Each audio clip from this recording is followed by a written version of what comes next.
Hello, and welcome to the Trans Agenda, a podcast by Trans Clinique. I'm your host, Nico, and I'm a trans man, and my pronouns are he and they. Every Thursday at 6 p.m. Pacific Standard Time, we'll be right here talking about the Trans Agenda. In this podcast, we'll delve into the unique challenges and experiences of trans folks, highlighting the voices of those who have lived it themselves. We'll explore issues such as navigating medical and legal systems, finding acceptance within family and community, and combating discrimination and violence.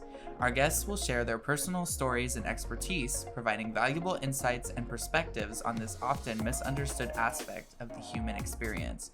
Join us as we strive to educate, inform, and advocate for trans rights and visibility. Hello, and welcome to the Trans Agenda. My name is Nico, and I'm here with Adam. Adam, or I also go by Pinche Queer, on a multitude of different nightlife mediums. Yeah, why don't you tell us a little bit about like your pronouns, Okay. what you like to do. I mean, you're an event producer, and you know what you like to do. Yeah, so my pronouns are he and they. I'm originally from Los Angeles area. I grew up in the San Fernando Valley.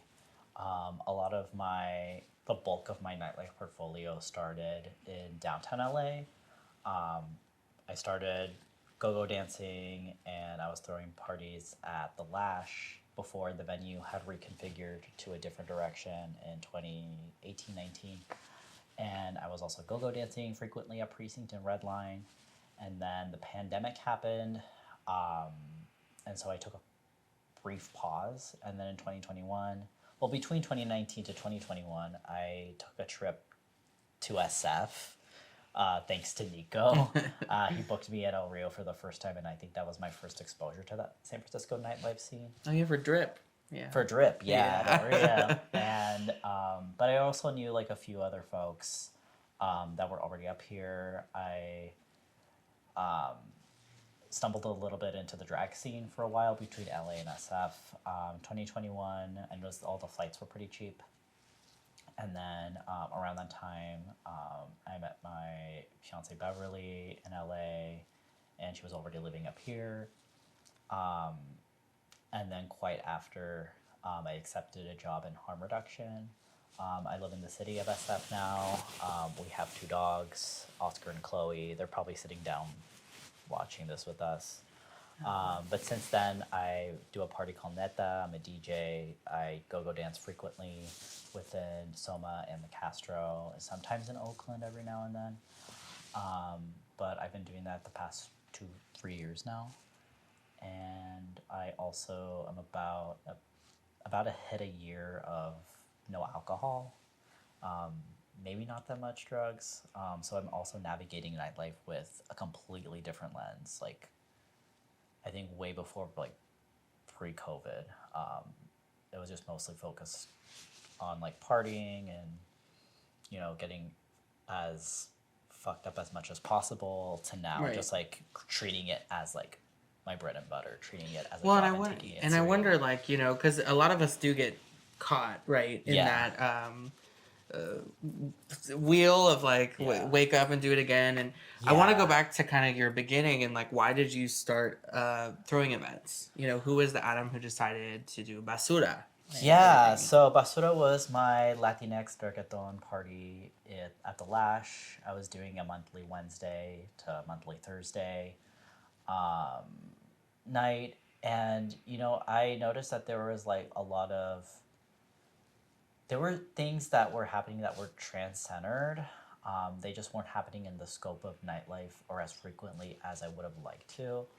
I want to say during my internship with Gender Justice LA, I accompanied them to like T-Door events or T-Dub events as well.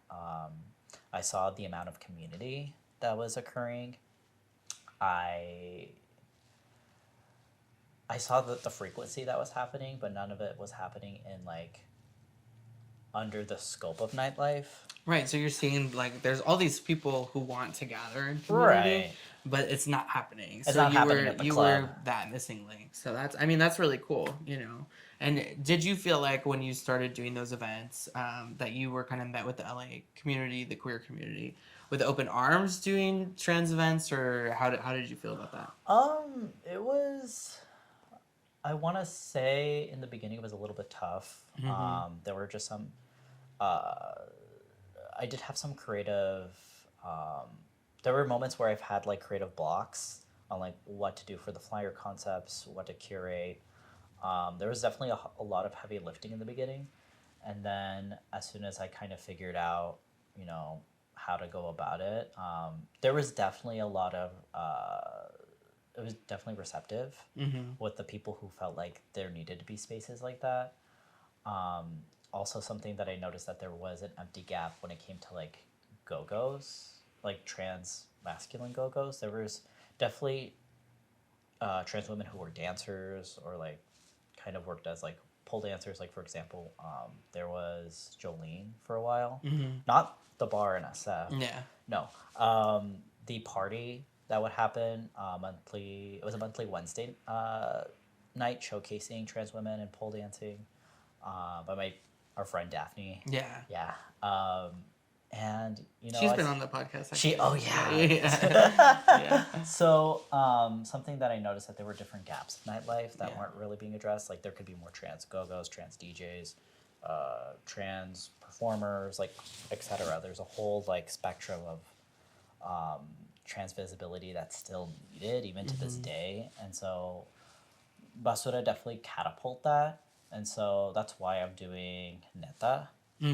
Right now, I'm having a party. From now, it'll be a month. So NETA on March 15th.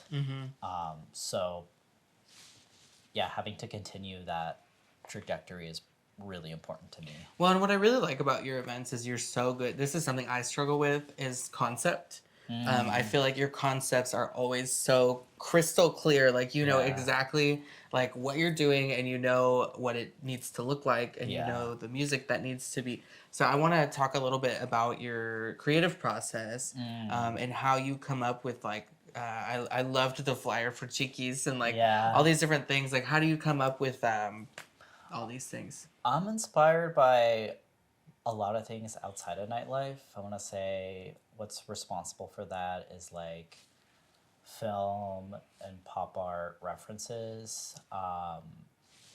Also like what's also inspired me is say like, street art, like or queer artists. What's a good artist that I've referenced or been previously inspired by is say like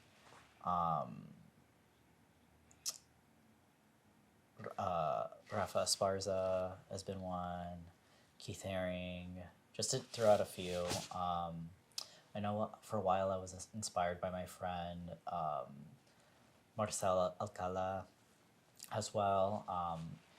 And a lot of the inspiration definitely derived from my LA influence and just bringing that up here.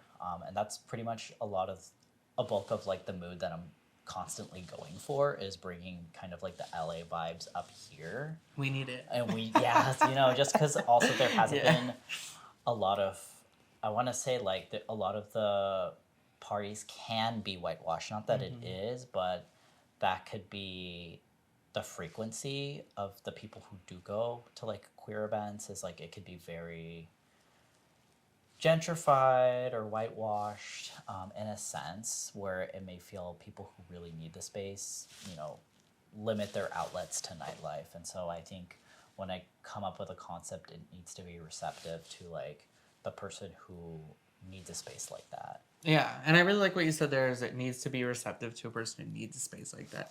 And, I'm inspired as well by your DJing. How did you decide what type of music that you wanted to DJ? Yeah. How did you decide that you even wanted to become a DJ? Just to answer the second question, I definitely have a time limit when it comes to go-go dancing. My knees hurt. I don't want to go dance when I'm 40. So Yeah. but I still want to be involved in nightlife in a certain capacity. Um, I mean, Beverly like inspired me a lot in the beginning. Seeing her develop her sound. Somebody else who also inspired me a lot is also Charles Hawthorne taught me a lot as well. He taught me a little bit of vinyl, and also like to how to decipher different sounds and what sounds correct and what doesn't. And then the rest has been pretty much like self-taught or Google. Google is really useful and accessible. And just really playing around with things and not taking it too seriously. So what really like gravitated me towards DJing was that growing up, I was involved with music. I knew I wanted to be involved with music, but I didn't know how to. I had trouble like learning the guitar or learning bass or like learning, just because of my learning disability, just having to conceive the different tricks and tips and concepts of learning an instrument. I was well with drums. I did learn drums very well. That was probably my favorite instrument, but nothing else stuck. And so when I stumbled into DJing, everything pretty much clicked. Yeah. That makes sense. The beat matching and that's really cool. Well, what do you think is next for Adam, for Pinche Queer? For me, I definitely want to keep throwing parties. It'd be cool to DJ out of the state, DJ in New York, DJ in Chicago. I definitely want to get involved in a little bit more media stuff as well. Or any type of like capacity of nonprofit fundraising as well. I want to say also like my work when I worked in nonprofit spaces, what I've done is I've applied some of those tools into nightlife production or event production. If I needed to come up with like a budget or invoice or send an email, so like I already have those tools in my back pocket. Something else that I want to do is also something that inspired me to become a go-go dancer, or even let alone get involved with nightlife. I mean, it's pretty cliche to think about, to be honest, but, and I'm still friends with him to this day, is Victor Belmont. Seeing his work surface on Tumblr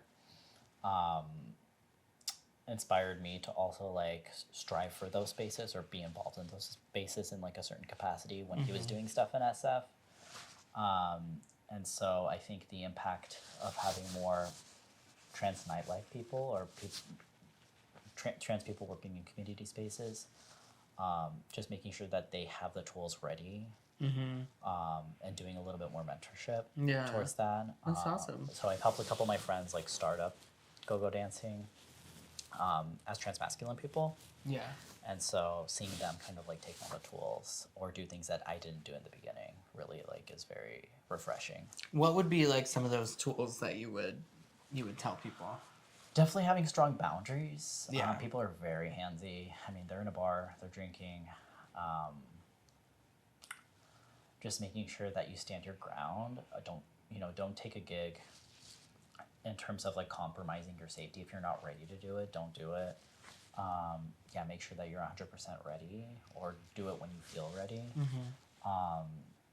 And then also something to bring to that note is don't take a gig if you feel that's gonna ethically, it's gonna like deter your morals or your motives in any way, or like compromise your well-being, because no amount of money is like worth $100 or $200. It's money comes and goes. Yes, we're in inflation right now. Yes, trans people are poor, but at the same time, like, don't do anything that's gonna like risk your soul. That money can't put a price on it. Exactly. No, totally. That's great advice. That's really good advice. I wish I would, even as a event producer, what I mean? That those are good skills. So I do have a question that I ask everybody that I want to ask you. Yeah, what's up? Which is, what is your trans agenda? What is my trans agenda?